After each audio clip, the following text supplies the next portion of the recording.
Assalamualaikum warahmatullahi wabarakatuh.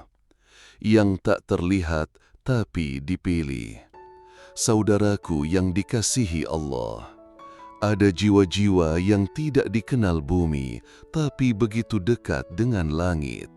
Langkah mereka sunyi tapi denting hatinya mengguncang arash. Mereka tidak tampil di mimbar, tidak ramai disanjung di layar, tidak berlomba bicara, namun ruh mereka dibasahi zikrullah setiap saat. Mereka adalah orang-orang yang disembunyikan Allah, bukan karena hina, tapi karena mulia.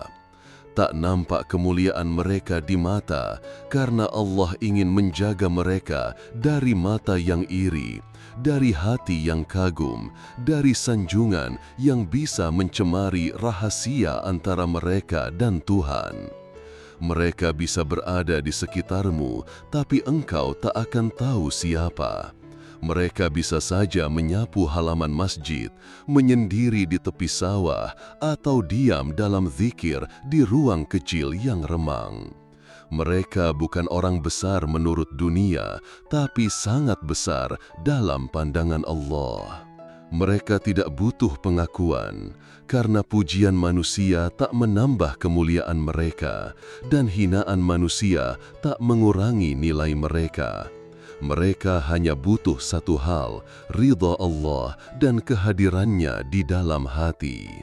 Wahai jiwa yang mencari kedekatan, jika engkau merasa tak dikenal, jika amalmu tak dihargai orang, jika langkahmu senyap dalam kesendirian, jangan bersedih. Mungkin itulah cara Allah menjaga cahaya hatimu agar tetap murni dan mengarah hanya kepadanya. Karena kemuliaan sejati bukan di sorotan manusia, tapi dalam pandangan Rahman yang menatap jiwa-jiwa tersembunyi. Saudaraku, di sepanjang sejarah ada jejak jiwa tersembunyi yang hanya dikenal oleh langit. Mereka tidak menorehkan tinta di sejarah dunia, tapi nama mereka harum di sisi arash. Siapakah mereka? Para sufi, pecinta sejati yang memilih sunyi daripada sorotan, yang lebih rindu ridho Allah daripada pujian manusia. Sebutlah Ibrahim bin Adham. Dahulu ia seorang raja besar di Balkh, memiliki istana, pelayan, dan segala kenikmatan dunia. Tapi suatu malam saat berbaring di ranjang emasnya, ia mendengar suara di hatinya. Wahai Ibrahim, engkau diciptakan bukan untuk ini. Ia pun meninggalkan segalanya, tahta, harta, dan nama demi mencari sang pemilik jiwa. Ia hidup mengembara, berzikir di gua-gua, menyendiri di padang pasir. Dunia menganggapnya gila, tapi langit menyambutnya sebagai kekasih. Ia menjadi salah satu dari yang tersembunyi, tapi dipilih. Atau kisah Robi'ah al-Adawiyah. Ia seorang perempuan yang hidup dalam kehinaan dunia, yatim, miskin, bahkan pernah dijual sebagai budak. Namun ruhnya merdeka dalam cinta. Doanya bukan lagi soal surga atau neraka, tapi hanya tentang Dia. Ya Allah, jika aku menyembahmu karena takut neraka, bakarlah aku di neraka. Jika aku menyembahmu karena berharap surga, keluarkanlah aku darinya. Tapi jika aku menyembahmu karena cinta kepadamu, maka jangan kau palingkan aku darimu. Ia tak dicari manusia, tapi dikejar para wali untuk memohon nasihat. Lihat pula Al-Khidir yang dijumpai Nabi Musa. Ia tak memiliki pengikut, tak dikenal masyarakat, tapi ilmunya, ilmu laduni, melebihi yang dapat dicapai oleh akal biasa. Ia tak tampil, tapi dipilih, tak mengajar di podium, tapi menanam hikmah dalam diam. Dan masih banyak jiwa-jiwa suci lainnya. Mereka menyembunyikan karunia agar tak disandera oleh kagum manusia. Mereka menyembunyikan makom agar tak tertipu oleh tangga rohani. Mereka seolah tak ada, tapi langit selalu mencatat detak zikir mereka. Mereka terlihat biasa, tapi sebenarnya mereka sedang bercakap dengan Rob semesta. Saudaraku, jika engkau ingin menjadi seperti mereka, jangan sibuk dengan panggung dan sorokan, sibukkan hatimu untuk dikenali oleh Allah, karena mereka yang dikenal olehnya tak perlu dikenal oleh dunia. Jadilah yang tak terlihat, tapi dipilih. Jadilah yang tak disebut, tapi diingat oleh langit. Jadilah yang sunyi, tapi harum dalam keabadian. Saudaraku yang dirahmati Allah, jalan para kekasih Allah bukanlah jalan yang dihampari bunga-bunga dunia, tapi lorong sepi yang hanya bisa dilalui oleh hati yang ikhlas dan jiwa yang lapang. Mereka tidak memandang dunia dengan silau dan tidak pula tergiur oleh gemerlap pujian manusia. Seperti yang dikatakan oleh Sufyan Ats-Tsauri rahimahullah, beramal karena ingin dilihat manusia adalah riya, meninggalkan amal karena takut riya adalah syirik. Ikhlas adalah ketika Allah menyelamatkanmu dari keduanya. Inilah yang menjadi pegangan para sufi. Mereka tidak menolak dunia karena benci, tapi karena hati mereka telah dipenuhi oleh yang lebih agung daripada dunia, yaitu kehadiran Allah. Al-Fudail bin Iyad, seorang perampok yang berubah menjadi wali karena satu ayat Al-Quran, pernah berkata, "Takutlah kamu menjadi dikenal manusia, tapi tidak dikenal oleh Allah." Begitu dalam kata-katanya, karena di akhirat nanti bukan popularitas yang akan menyelamatkan kita, tapi pengakuan dari Rabbul Alamin, "Sesungguhnya aku ridha kepadamu." Hasan Al-Basri rahimahullah, tokoh besar tabi'in, juga pernah mengingatkan, "Aku menjumpai orang-orang yang tidak tertandingi oleh siapapun dalam amal, tapi mereka adalah orang yang paling takut kalau amalnya tidak diterima. Mereka menyembunyikan amalnya sebagaimana seseorang menyembunyikan dosanya, karena mereka tahu yang paling tahu amal adalah Allah, bukan manusia."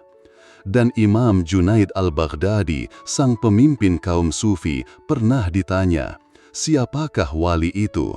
Maka beliau menjawab, "Dia adalah yang Allah rahasiakan dari makhluk dan Allah tampakkan pada saat yang Ia kehendaki."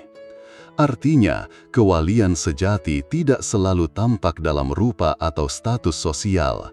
Bisa jadi seseorang yang kau temui di pasar, di ladang, atau bahkan di jalanan, tanpa sorban, tanpa gelar, tanpa pengikut, adalah kekasih yang dirahasiakan Allah dari pandangan dunia.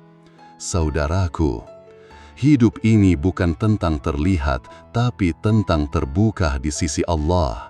Bukan tentang dikenal banyak orang, tapi tentang dikenal oleh Yang Maha Mengetahui. Karena itu, jagalah hatimu dari haus akan sorotan, basuhlah jiwamu dari keinginan untuk dipuji, cukuplah engkau dikenal oleh langit. Sebagaimana kata bijak para salaf, sembunyikanlah diri di bumi agar kelak Allah menampakkanmu di langit. Jadilah seperti akar, tak tampak di permukaan, tapi menopang pohon tinggi yang menjulang.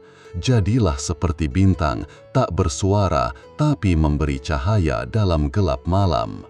Dan jangan pernah lupakan nasihat Ibnu Athaillah dalam Al-Hikam. Kuburan dipenuhi oleh orang-orang yang dulu dicintai manusia, namun dilupakan Allah.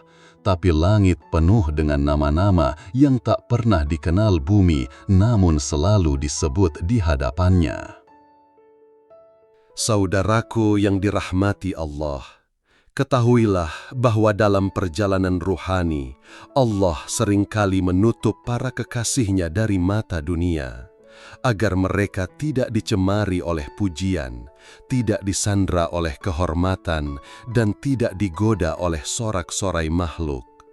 Mereka berjalan dalam sunyi, sebab mereka tahu bahwa suara dunia terlalu gaduh untuk mendengar bisikan ilahi. Sebagaimana dikatakan oleh Imam Dhunnun al-Misri, tanda seorang wali Allah adalah hatinya sibuk bersama Allah, tapi tubuhnya sibuk melayani manusia. Ia tampak biasa di luar, tapi hatinya tenggelam dalam samudra makrifat. Inilah para ahli khumul, orang-orang yang menyembunyikan derajat rohani mereka demi menjaga kemurnian ikhlas. Mereka tak menyebut dirinya wali, bahkan mereka khawatir amal mereka tertolak. Mereka mencintai keheningan bukan karena lelah pada dunia, tapi karena mereka telah menemukan kedamaian dalam dekapannya. Ibnul Qayyim rahimahullah berkata dalam Madarijus Salikin, sesungguhnya Allah memiliki hamba-hamba pilihan yang tersembunyi dari pandangan makhluk. Jika mereka hadir, tak dikenali, jika mereka pergi, tak dicari. Tapi mereka adalah tiang-tiang bumi dan sebab turunnya rahmat dari langit. Saudaraku, hati yang bersih tidak butuh validasi dari manusia. Ia cukup dengan satu pandangan cinta dari Allah. Maka, jika engkau ingin dekat dengan para kekasih itu, bersihkan niatmu dari keinginan untuk tampil, dari harapan untuk dipuji, dari kebanggaan atas amal. Karena sebagaimana pesan Abu Yazid al-Bustami, jalan menuju Allah bukanlah dengan menumpuk amal, tapi dengan menanggalkan segala selainnya dari hatimu. Dan pernah pula dikatakan oleh Ibrahim al-Khawwas, obat hati ada 5 perkara: membaca Al-Quran dengan tadabbur, mengosongkan perut, bangun malam bermunajat, merendahkan diri di hadapan Allah di waktu sahur, dan duduk bersama orang-orang soleh yang sunyi dari dunia. Itulah majelis yang penuh cahaya, tempat para pencinta ilahi bertukar diam. Di sana tidak ada pujian, tidak ada perdebatan, hanya getaran zikir yang menembus langit. Merekalah yang jika hadir tak disambut, tapi jika mereka berdoa, langit pun menunduk. Saudaraku, jika engkau tak dikenal manusia, jangan risau. Asal engkau dikenal oleh Allah, itulah kemuliaan sejati. Jika engkau tak punya tempat di majelis orang ramai, mintalah agar engkau diberi tempat dalam majelis rahmatnya. Karena sebagaimana dikatakan oleh salah seorang arif, jika dunia menjauh darimu, jangan kau tangisi, tapi jika Allah menjauh darimu, itulah musibah yang tak ada gantinya. Maka perbanyaklah zikir dalam sepi, tangislah dalam doa, dan persembahkan amal yang tak diketahui siapapun kecuali Dia. Jadilah bagian dari yang tersembunyi tapi dipilih, yang dilihat olehnya dalam gelap, yang dicintai olehnya tanpa perlu diberi pangkat. Dan ketika kelak tirai dunia ini terangkat, barulah tampak siapa yang benar-benar hidup dalam cintanya. Saudaraku, masih banyak lagi jiwa-jiwa sunyi yang harum di langit meski tak tersorot di bumi. Lihatlah Sahal bin Abdullah At-Tustari yang sejak kecil telah diajari oleh pamannya satu zikir agung. Allah bersamaku, Allah memandangku, Allah menyaksikanku. Ia mengulang kalimat itu setiap malam dalam kegelapan, sampai kalimat itu menjadi cahaya yang menyala dalam jiwanya. Ketika ia tumbuh dewasa, ia tidak lagi melihat dunia seperti yang dilihat manusia. Baginya, setiap detak adalah peringatan, setiap nafas adalah tanggung jawab, dan setiap sepi adalah perjumpaan. Demikian pula Bayazid al-Bustami yang berkata, "Aku mengetuk semua pintu dan tak ada yang terbuka. hingga aku hancurkan diriku sendiri. Maka terbukalah pintu itu. Ternyata pintu itu adalah kehancuran ego. Para kekasih Allah itu tidak meminta dunia untuk mengakui mereka. Mereka hanya ingin Allah ridha pada setiap getar hati mereka. Mereka menempuh jalan yang sulit, menyucikan diri, melepas ego, memadamkan hawa nafsu, dan membiarkan cahaya tauhid menerangi seluruh batin mereka. Sungguh, dalam setiap zaman, Allah tetap menjaga keberadaan para walinya. Mereka ibarat tiang-tiang tersembunyi yang menjaga keseimbangan bumi. Tak dikenal tapi dirindukan, tak dipuja tapi diberi mahkota kehormatan di alam malakut. Saudaraku, jika engkau merasa asing di tengah keramaian, jika engkau merasa hatimu rindu pada yang tak bisa dijelaskan, jika engkau mencintai keheningan dan merasa terjaga dalam sepi, maka bisa jadi jiwamu sedang dipanggil olehnya. Berjalanlah pelan-pelan, tinggalkan sorak dunia, dekatkan dirimu dengan zikir, tadabbur, dan doa-doa sunyi. Karena di jalan sunyi inilah jiwa-jiwa pilihan menapaki takdirnya.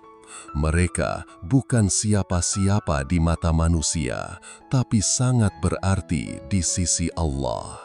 Semoga kita termasuk di antara mereka. Wallahu a'lam. Wassalamu alaikum warahmatullahi wabarakatuh.